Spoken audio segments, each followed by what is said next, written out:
So, hi guys, meron nga pala akong i-share about po sa bangko. So, kilala nyo ba familiar nyo ba yung Maribank? Yes.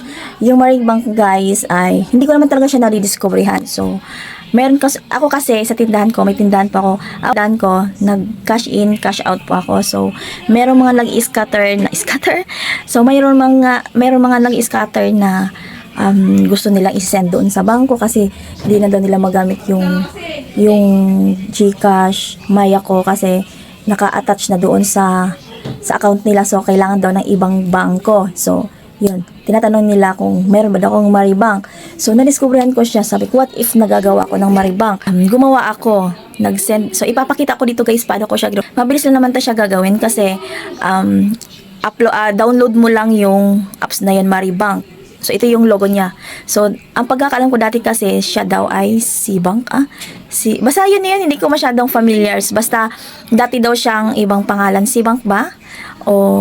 Tas, pinalitan siya ng Maribank. So, ang ginawa ko, nag-download ako. Mabilis lang siya i-download guys. Forward na tayo. Kung na-download nyo na guys, ito yung lalabas. So, successful na siya. And guys, ang ginawa ko, nilagyan ko siya ng 100 pesos from my GCash to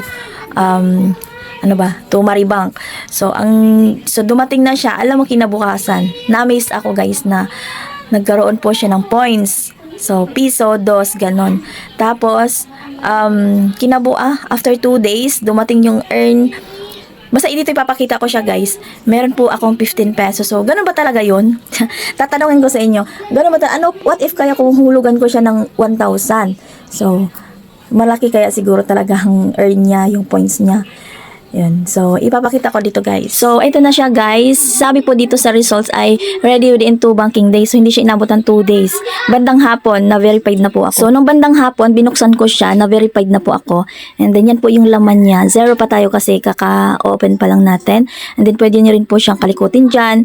Ayan, yung mga account number nyo, nandyan. And then, so, ayan, pwede nyo siyang kalikutin para malaman mo kung anong meron sa loob. So, nilagyan ko nga siya ng 100 pesos gamit yung aking GCash account. So, ayan, yun yung confirmation ng GCash account. So, pwede ka rin magbayad ng bills payment. Meron tayong mga tubig. Ayan, government. So, hanapin natin yung mga bangko na pwedeng pagsisendan dyan. Parang GCash account na din siya. Pwede ka rin mag-load. So, ayan, makikita mo sa loob. So, ang kinaganda lang dito guys, para siyang time deposit. Meron siyang time deposit pala. Kaya palang tumataas yung earnings natin kahit hindi natin lalagyan. Piso-piso yung araw-araw may piso. So, meron din pala siyang start saving 3.75% annually interest. Meron siyang ito yung calculate sa 100,000. So, meron siyang 1 day, 30 days, 1 year. So, yan pala yung maitutubo. So, ayan, open natin. Ayan, guys. Ang dami. So, nadagdagan na siya ng 15 pesos, guys. So, click natin yung bawat saving interest natin. So, ayun, may 15 pesos. First deposit reward. So, may reward ka kapag nagsisend ka ng pera. May piso-piso. Diba ang cute? May piso-piso kada araw. So, ayan yung mga dumadating sa akin. Ang ganda. Ayan guys, sa mga gustong magawa ng account, gumawa na kayo.